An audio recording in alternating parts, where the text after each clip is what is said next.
will see light in the darkness. You will make some sense of this. When you've made your secret journey, you will find the love you miss.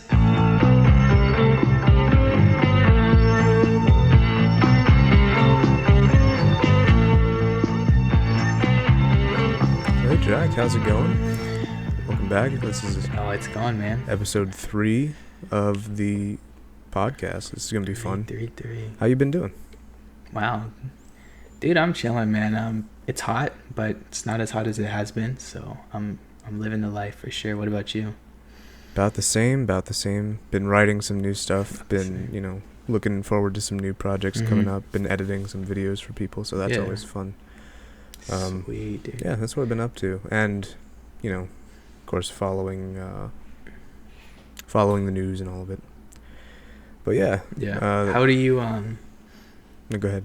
How are you getting your job out there? That like, hey, I want to edit these videos. How are you getting that out there? Like, what are you like putting it on Facebook? You putting it on a blog site, or how are you like telling the world, I've got videos I want to edit for you? Well, I wish that it was an easy thing to do. Frankly, I don't know, just sort of word of mouth at this point. People who, I've said, hey, I edit videos and I do all of that. That's what it's been so far.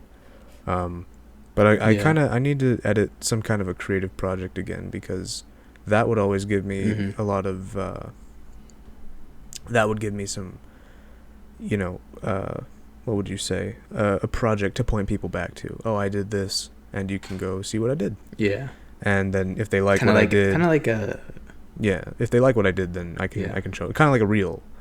And that's also kind of what this podcast is. I've been able to refer some people to this. Just say, hey, this is the kind of editing that I can do, and it's been doing good. Yeah, it's been doing really well. Yeah, so you want to have something almost like a digital resume that you can just like show people, like, this is what I'm capable of, Basically, yeah. I mean, it's the kind of thing that I've been doing on here, say with this podcast, or in the past for certain student films and stuff, is relatively simple to me. It's just a lot of the things that I do, or that I can do them. They're just time consuming, or they're monotonous. But editing is a very fun task when you have creative control of it, I'd say. But it can get sort of boring. Let's say it can get quite monotonous, tedious. Tedious. That's a good word for it. I feel it. So how do you feel like sitting down? Like, are you sitting down 4 hours? You taking a break every time, like every hour? I don't have a great ethic yet. Like when you edit? Yeah. No, that's a good question. It's somewhat grueling. It's not like I'm doing back-breaking physical labor, although that is something that I do. Of course, yeah. In another job I have. But, no, it's... I need to take more breaks than I do. But, what I do is I work for long periods of time, then I just take long breaks, and it's not like a great way to do it. You should, in theory, be doing, short breaks, short work. Consistent, yeah. So... but the quality of stuff that comes out is usually pretty good, and I'm usually pleased with it. It's, I don't give the clients, let's say, something that I myself wouldn't be pleased to, upload on the channel. For sure, yeah. Yeah, so that's more or less the case. It's the same thing with my videos. I've not released too many videos. I've released this podcast, but I've not released too many videos on my channel because, I have a very high standard of quality for the work that I release, and I want it to be, something that I would enjoy watching. So, I take a long time, sort of pride myself on having content that is, at least in my own definition, good. So, so kind of that quality over quantity type style. Yeah, and it can be tough because it's like, well, then maybe nothing ever gets done. But you do have to force Mhm. yourself to work at some point. You have to force yourself to Oh, for sure, yeah. make things, and that doesn't mean that it's going to be bad. It just means that you have to push yourself to do something. Yeah, I get that. Yeah, and I'm sure it's very rewarding. When you finish a project you've been working on for a while, and you're like, you get to watch it as a whole, and the person that you made it for, super happy, super excited. I bet you're like, I bet that feels good. Yeah, So, it does. It's a really it's gratifying to, well, okay, yeah, I helped somebody Yeah. out, and it's fun. It is Yeah, at the end of the day, it is fun. for sure. Yeah.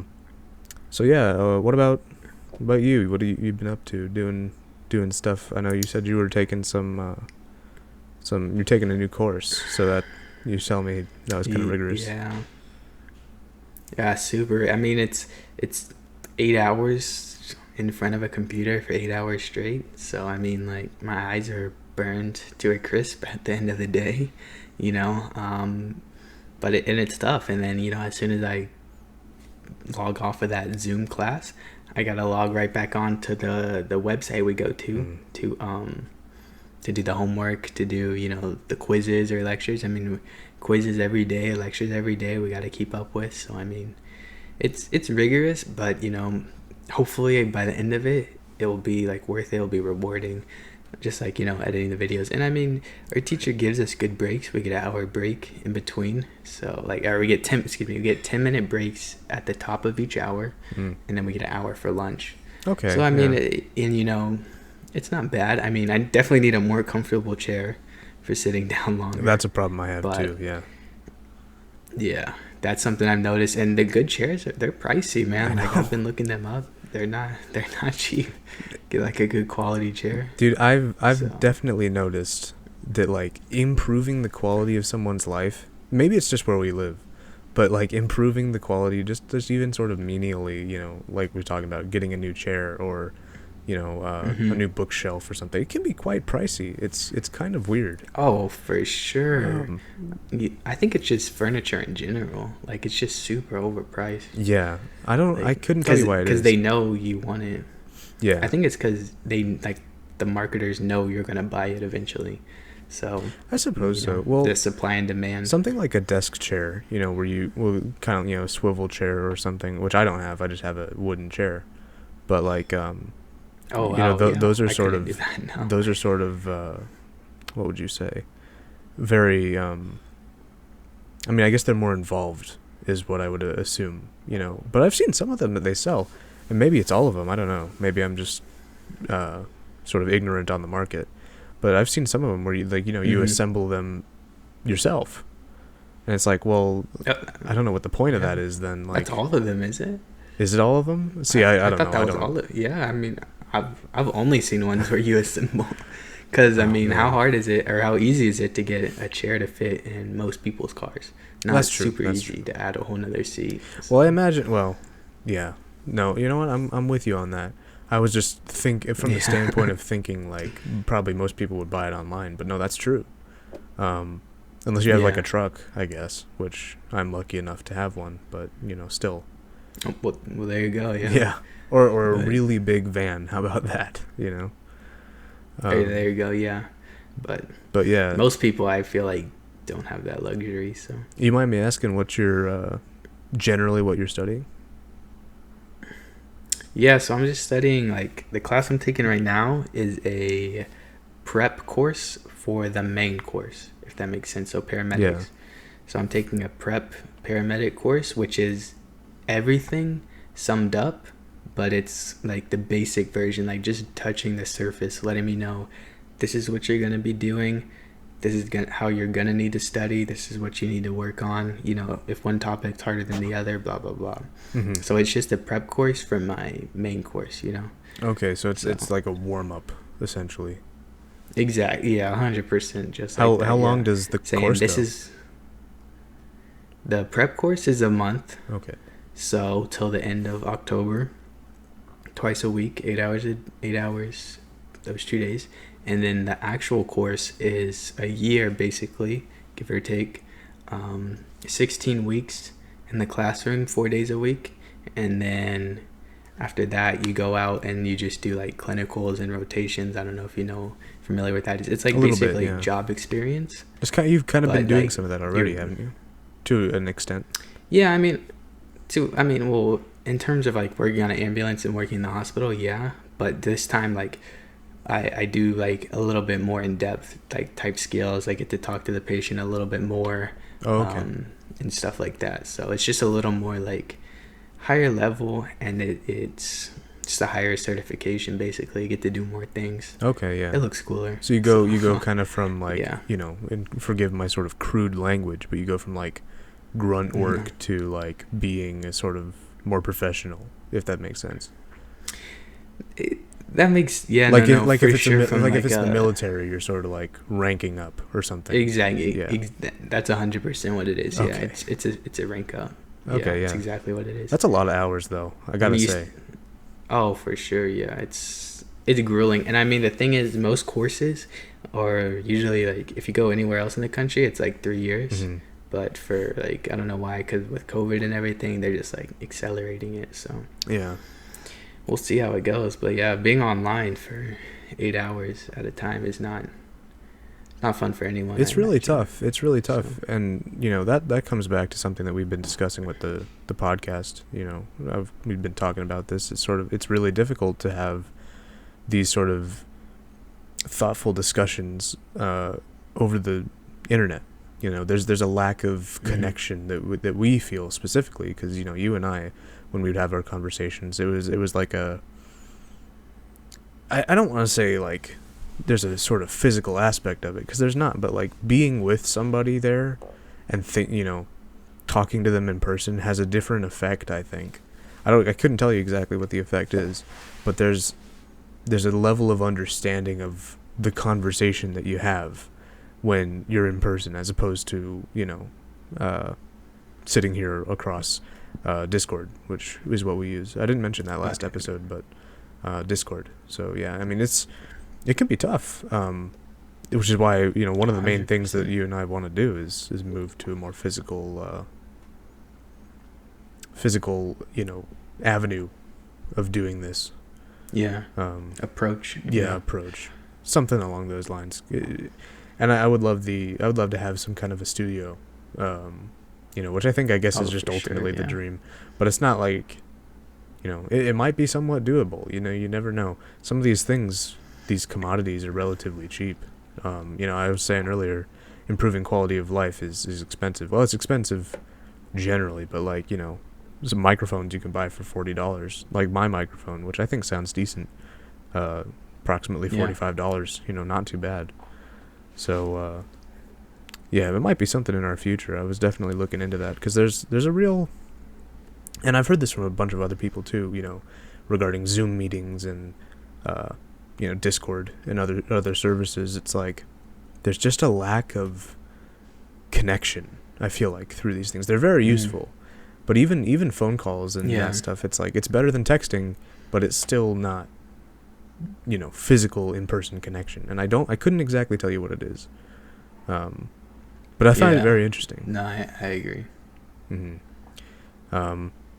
So yeah, but talking about, this sort of lack of connection, as well as, what would we say? The amount of time we spend on it, the amount of, all of this stuff that we've sort of been talking about sort of plays into, ultimately what we can discuss today, which is just about technology in general, and about understanding how we live.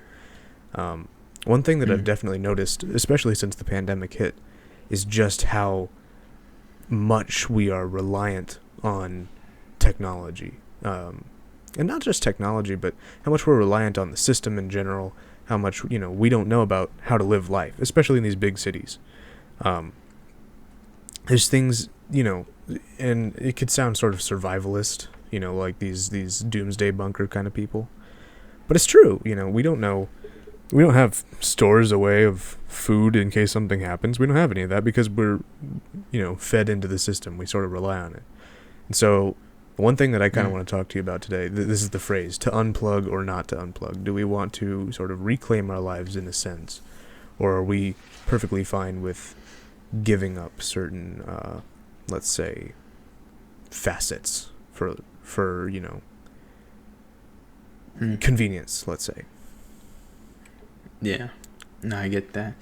I think definitely from just a whole global aspect of the world right now, I would say being plugged in is almost crucial to survival in today's age, with emails, with phone calls. I mean, just even with cars, your car is a computer, Right. So there's just so much technology in almost everything we do, setting our alarms to waking up, the lights turning on, the fridge, keeping our food cold. So I think that, without technology, life would be a struggle. Now, now there is a point where too much technology is a problem. Yeah. But I think with the pandemic, people are starting to realize they're like, being on Instagram, being on Snapchat, being on Facebook for, 6-7 hours a day, Yeah. it's not as fun anymore. Like, you can only see so much content before you're like, what's next? What's new? You can only watch so much Netflix or YouTube before you're like, all right, what's next? So I think some of it, I feel like technology is super important and we need that in our life. We need to stay connected just for the world to function. And that's I think that's important. But also there's certain things that we as people can definitely, I wouldn't say eliminate, but definitely cut back on. And that's kind of my give or take on it. Well, I definitely wanted to ask you about, like, what you think, the difference between sort of good technology and bad technology. And you mentioned how there's, there's a point where you can go too far with technology. It can be too, sort of over encumbered. I would argue that we're at that point. We're maybe beyond that point. But it is interesting. And there's so many different, forms of technology. I mean, for instance, this sort of desk that I'm at here, this is technology, but it's not like what we consider to be technology. We consider computers, cars, airplanes, space shuttles, electronic, various sort of things that are just overall impactful in our day-to-day lives. That screens, fridges, the things that you were talking about. Where do you think technology goes too far? And of course, there's social media, which I would say is a really interesting discussion. Maybe a discussion for another day because it's just so big. But technology in general, and like I said, there's so many people who, and you know what, I'm not standing on a soapbox here because I'm one of them, but I'm just sort of realizing these things. There's so many things we don't understand about not just technology, but basic ways of living. We don't understand these things anymore. We don't really read anymore. We don't really look into things anymore because we're on such a go basis. And with the pandemic, we've sort of been able to sit back and realize some of these things, and thinking about them, makes me very interested in having this discussion. So I'll turn it back over to you. Where do you think technology, where do you think the breaking point is for either going too far? Where does good technology turn into somewhat bad technology? Yeah, so I actually looked up the definition of technology just so we have a base of what we're working with. So it reads, it's a noun. So technology definition, the application of scientific knowledge for practical purposes, especially in the industry. So nowhere in there is it saying, iPhones or computers or anything like that. So like you were pointing out the desk, for the desk industry, there, technology can advance, right? For that industry, for the bed industry, technology could advance. So technology is more of application, the scientific knowledge, for practical purposes. So I think for drawing the line at good and bad, I would say going on social media is okay. Like connecting with friends, connecting with family, that's practical, that's useful. It's in a way, it's no different than writing pen pals, or letters or love notes, how they used to fly with the doves. I would say that having Snapchat and Instagram is a form of technology, a form of advancement in, the way we connect with people. So I would say it's not bad, But I would say there's a limit to how much you should be on it, or how much you should be applying yourself to it. You know, it's when it becomes an addiction, I think that's when the problem comes in. Mm-hmm. You know, when you're constantly on your phone, when you're constantly, you know, playing games, you know, 7 hours or 7 days a week, 24 hours a day, I think that's when the problem comes in. In terms of good, I think that, I mean, really technology is always advancing, and I think that there really is no, I don't think you should ever really try to put a cap on it and say technology is at its peak right now, we should just let it be. I think technology should always keep advancing, always keep, you know, and that's, I mean, honestly, that's what technology does. You know, it's, if you look at computers and AI, they're always working to become smarter and harder. And so I think that's kind of like the base of what technology should be, how to be more efficient and how to be more, how to be smarter in that application. And so I think that you should let technology keep growing, always try to advance, try to figure out how to use less materials to make something the same quality or better. And I think for bad, I think that as long as you limit yourself to what you're doing, then I think there really is no bad. I mean, if, you know, I could play video games for an hour, take a break, do some studying, do some reading, go outside, and hop back right on for another hour, 30 minutes or so, and I think that's okay. It's just when it becomes an addiction, I think is when it's gone too far. And you can really say that about anything, not just technology. Yeah, I would agree with you, certainly in terms of mental health, but maybe even physical health. Well, actually, you know, certainly in terms of physical health. There were a couple of things that I thought of. One of them I'm going to hold off on. But I thought about, you know, innovation versus technology, sort of expanding technology. You know, innovation is something that I think we absolutely, you know, it makes sense, right? Because you want to sort of push forward. That's what I would assume sort of technology is, right? You move forward with new technologies. You innovate, create new technologies to move forward and make it, like you said, more efficient. But the thing about that I wonder is how that might affect jobs for people, because, you know, you have sort of everything goes digital, right? Or maybe not digital necessarily, but you have things that are done by machines or robots or what, well, machines and robots are the same, I suppose. But, you know, you have these sort of various things. I wonder what that'll do to the job market, you think? Do you think just new jobs will show up, or do you think, you know, do you think that it's still worth knowing how to do those old jobs? Because that's another thing. This is kind of a part of what I was holding off on, but I want to just sort of introduce it a little bit. You know, should we still maintain what the, let's call the world with, you know, advanced technology the new world, and let's call the world without it the old world? Should we still maintain a certain semblance of that old world understanding and work ethic, knowledge, what have you? I think I've said a little bit there. I wonder what your thoughts on those things are as well. I mean, in that case, I'm a firm believer of every door you close, you open a new one. So, you know, in terms of losing jobs and stuff, yeah, I mean, we've already lost so many jobs just due to technology. But I also think that they've created a lot of jobs, because, I mean, who builds those machines that technology takes over? You know, someone has to build those machines. So those jobs opened up. You know, what happens when those machines break? You know, someone has to go out there and fix it. So I think that, like, yes, jobs will close, but also, I mean, there's so many essential jobs that technology just can't replace. And I think, you know, a lot of those essential jobs are what people gravitate towards, you know, in today's world. And I mean, especially for someone like you, who, you know, you're saying your video editing and all that stuff. In your case, you would want technology to, you know, advance. For the most part, so, I mean, in that... Yeah, I mean, sometimes, you know, you like the program you're set with, it's good, you don't need any updates. But, you know, every once in a while, there's going to be something new that you want to come in. And so I think, you know, closing one door down will just hopefully And I think it does open up another door. Mm-hmm. Yeah, I like that, and I agree with you. Mm-hmm.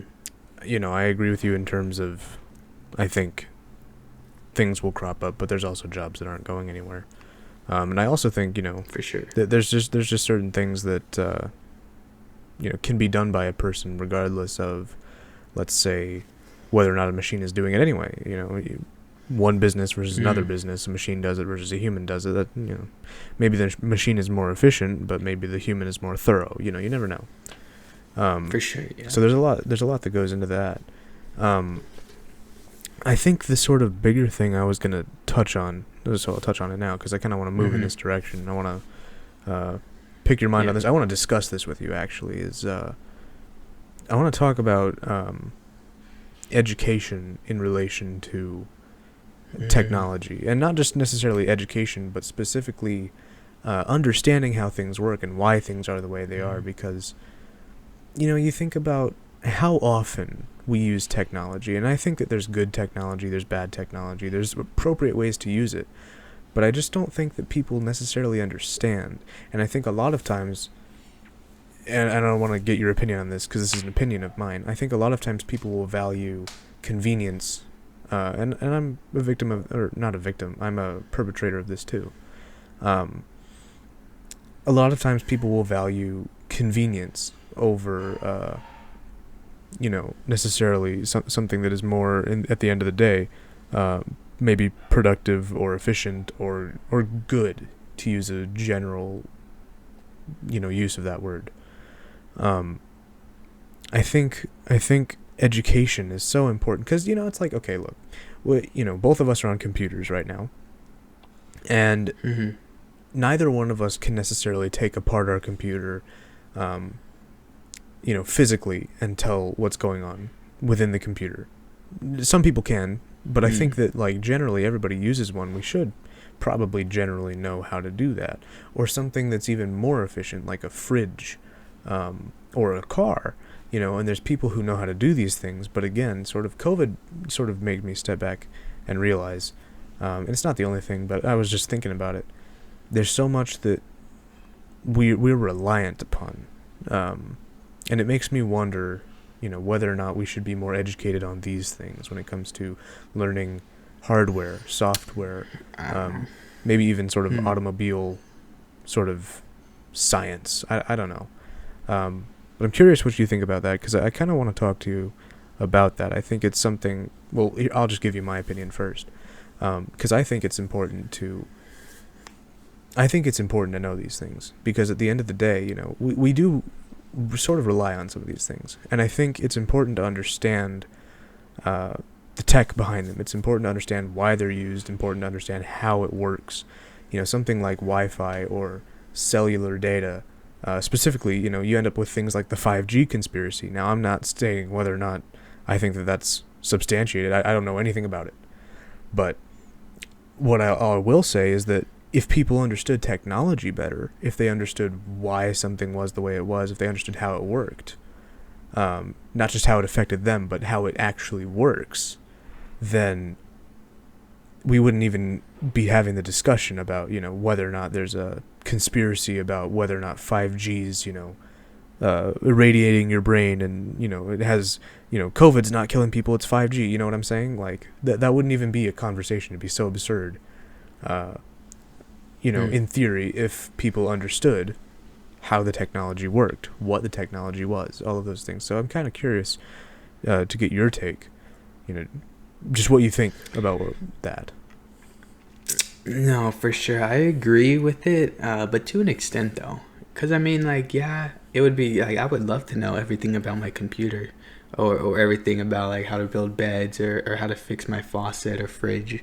But at the same time, I mean, if everyone had that knowledge, just think about how many jobs would be out of the door. If everyone knew how to edit videos, no one would ask you how to edit a video. If everyone knew how to, you know, save a life, no one would call 911. You know, I wouldn't be going to anyone's house. If everyone knew how to read and write, no one would go to school.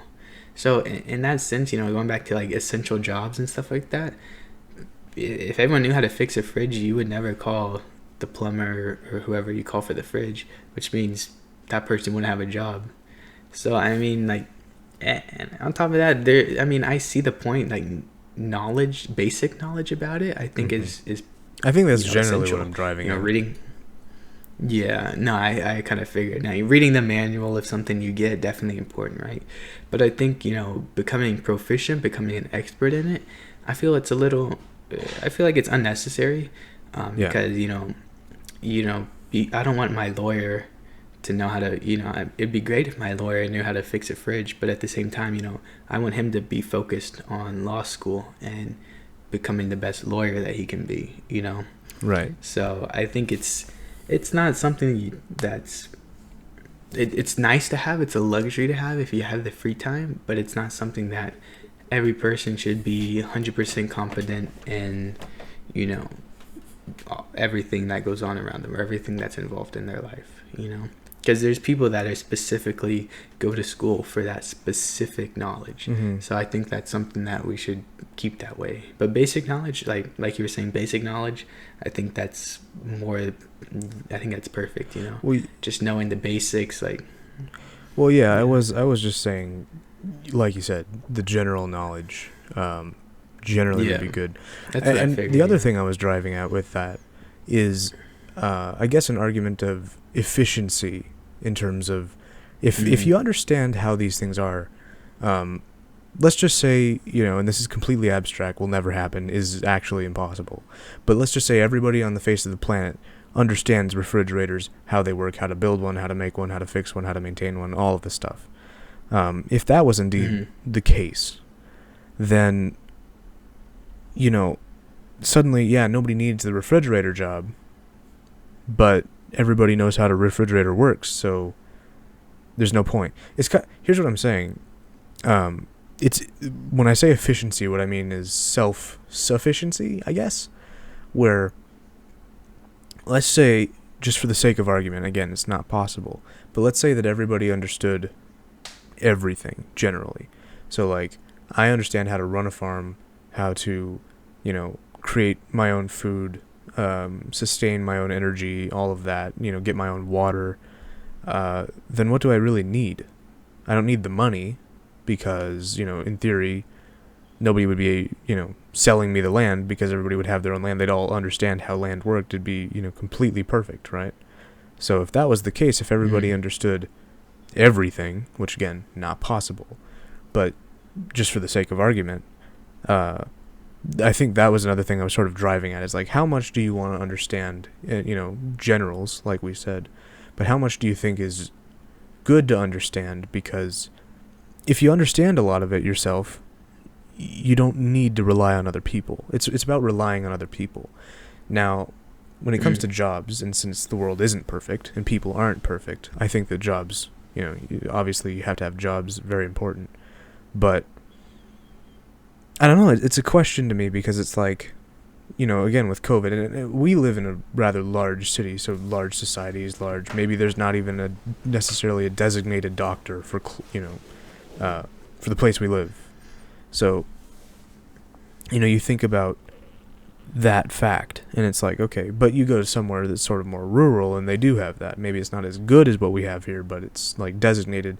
You have somebody in that town for each job. It's like it's its own sort of closed society, and it makes sense. Not that nobody could come in. Obviously you can, but, it's a society that works within itself. And so, it's a self-sufficient society, not a self-sufficient individual or even household, but a self-sufficient society. But when you get a sort of more grand society, like where we live, and, suddenly everybody's relying on everybody for everything, then, COVID hits, or something of COVID scale hits, and it's catastrophic, and suddenly, well, where do you go? What do you do? I can't live on my own. I need all these other people. And, this is relevant to technology, but this is also relevant to understanding how to cook food, understanding how to, just generally live. It's not like we have wells or anything where we are at.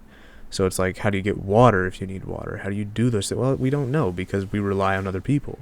So that was also the other thing I was kind of driving at, is like, obviously not everybody's going to know everything, but how much should we know Yeah. that would be good for our lives and beneficial to us in general? Not just us, obviously. I mean, most of Yeah. us will live with other people for the most part, so those people as well, the people who we see regularly.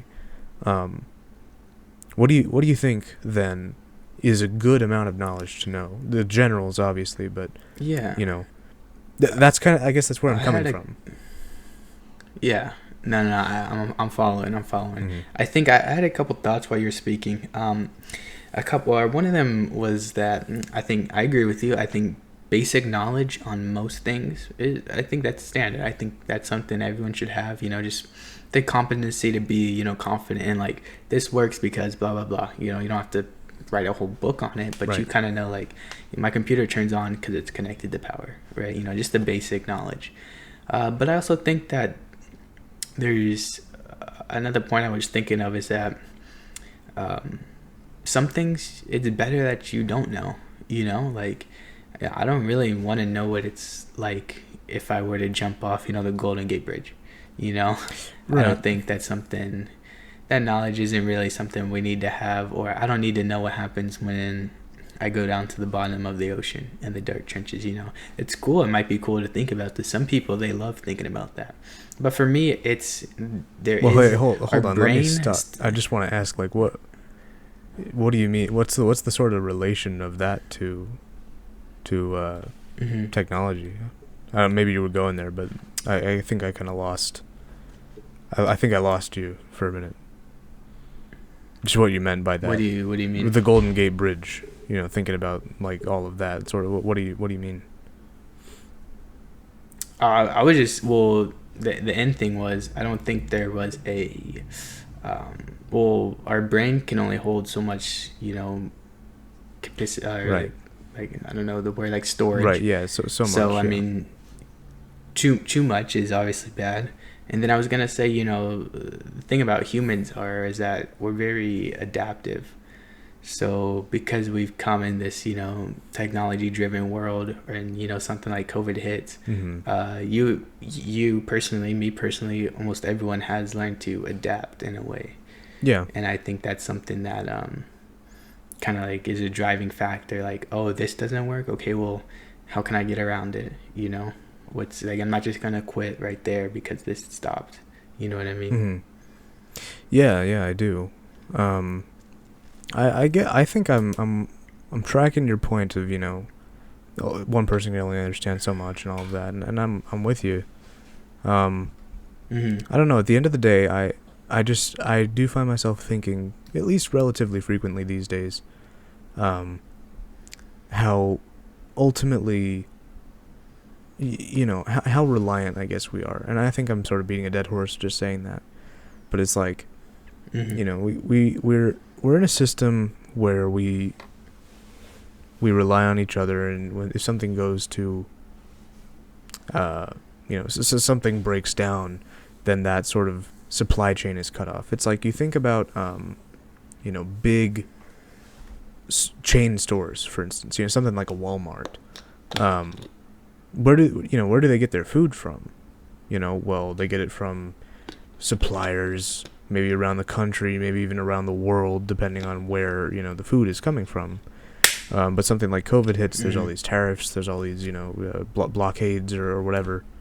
And I know that those aren't the proper words for what COVID did, but I'm just saying, there's these walls in place so that the food can't get there as easily or whatever, so prices skyrocket, so suddenly people can't buy food as easily or as much or whatever, and maybe that's a good thing in America, who knows, but yeah, I think you get what I'm driving at. Maybe, yeah. So it's like there is an interesting dilemma when it comes to over-reliance. You get sort of you end up sort of at a loss for words a little bit. You end up just stuck where it's like, well, now I can't do anything. And that's just where I'm coming from. In a sense of, I think it's very important to, let's say, understand how a computer works. So and not, I'm just saying computer because we were talking about technology, but certainly, important to maybe garden, run a garden, your own crops, for instance. These are things that people used to know how to do and don't know how to do anymore because we have grocery stores and, people aren't doing it. Unless they're doing it for fun, and it's kind of viewed like as, oh, okay, yeah, that's fun. It's sort of like people view it as a hobby, right? Yeah. But it's kind of like, well, why wouldn't you?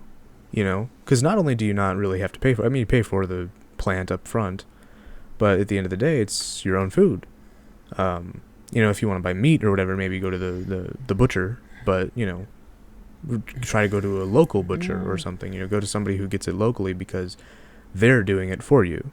Where it's like, that supply chain is less likely to get cut off, if you know what I mean.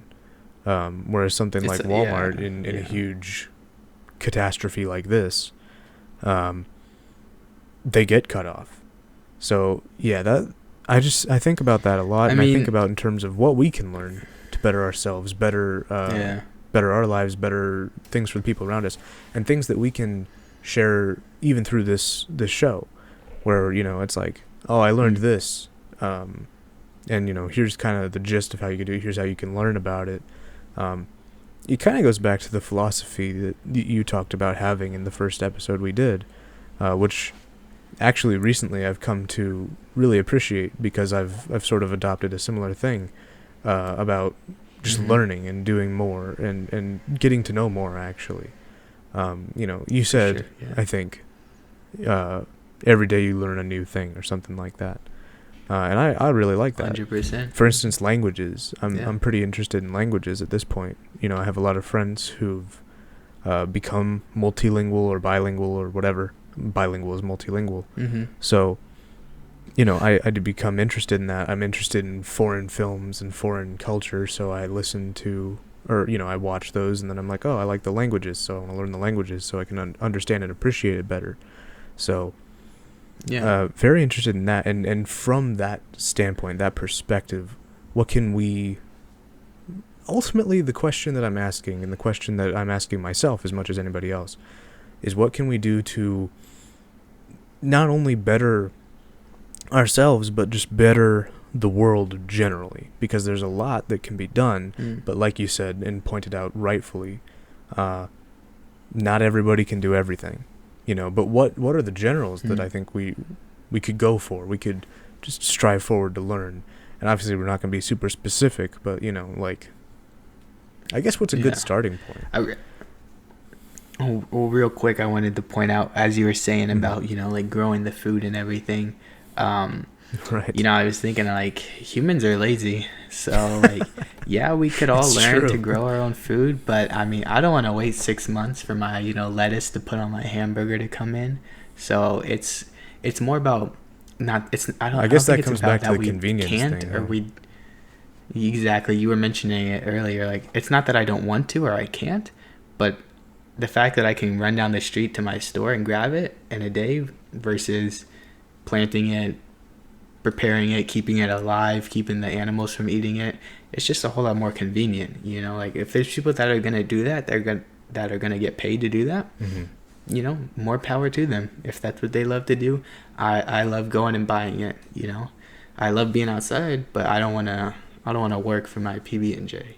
You know what I mean? Yeah. So yeah, I hear you. That's kind of my. Yeah. Again, it comes back to like, being, I guess, in control of yourself versus what you're willing to give up to other people. Yeah. The way that I'm actually sort of attempting to poise my life is so that I can survive on my own, but for like convenience, I can go to other people. So it's like, oh, if I want, maybe a chicken sandwich, I don't have to make it myself. I can go to a restaurant. I can go to Chick-fil-A or somewhere. Exactly. But if I want now, when you say a salad, I can grow all this stuff myself, right? And I can live off of salad, in theory. But if I want something better than that, I can go get the the chicken sandwich. And that's talking about technology, or that's just sort of an example. It's not everything, but that's That's like a good analogy for everything that I would apply it to. For sure. And when you say live on your own or like survive on your own, what with technology, with the way humans are right now, do you really see the need for that knowledge to learn how to function on your own? I mean, to an extent, yes, but you kind of see where I'm pointing at. Like, I do. What do you really see happening that you're gonna need? The number one thing that I on your think own? about when I think about things like this is longevity, and at the end of the day, money. Because how much money do you spend doing these things? It's like, okay, you can spend a lot of money up front so you don't actually have to spend that money doing these things.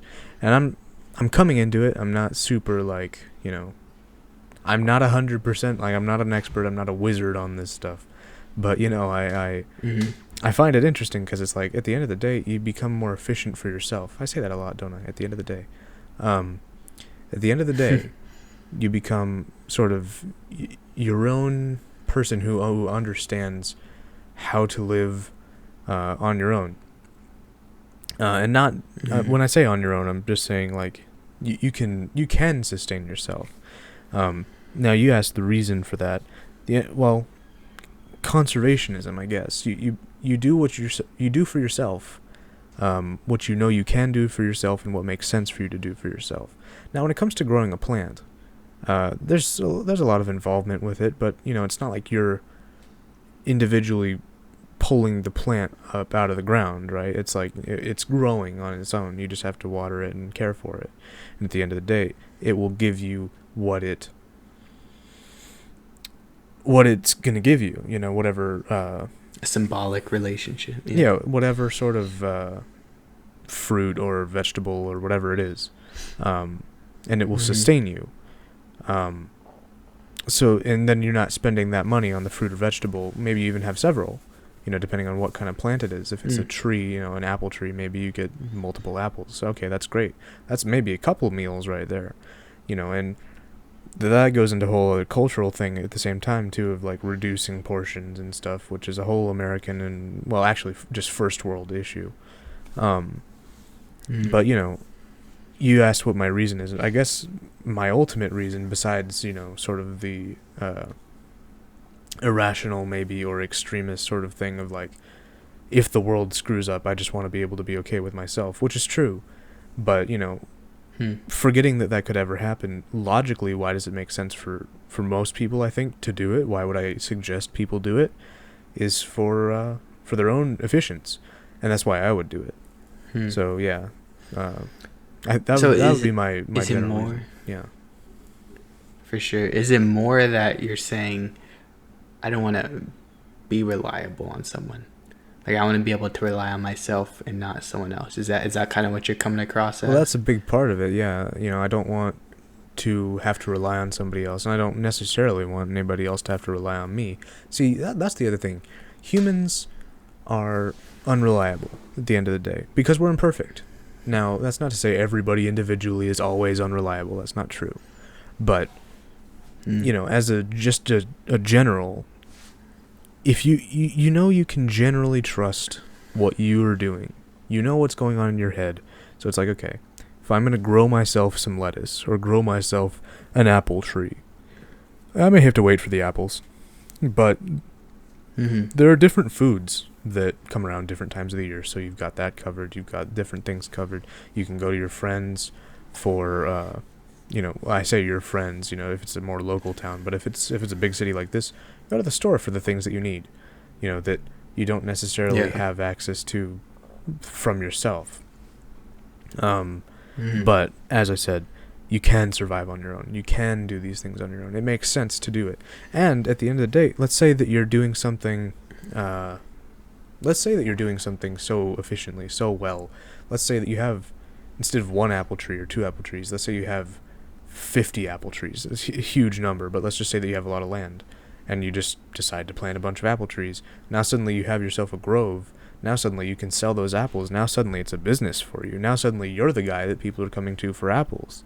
So it's like, okay, what have you just done? You've just become an entrepreneur who can give things to people. You can do that. Do you need to?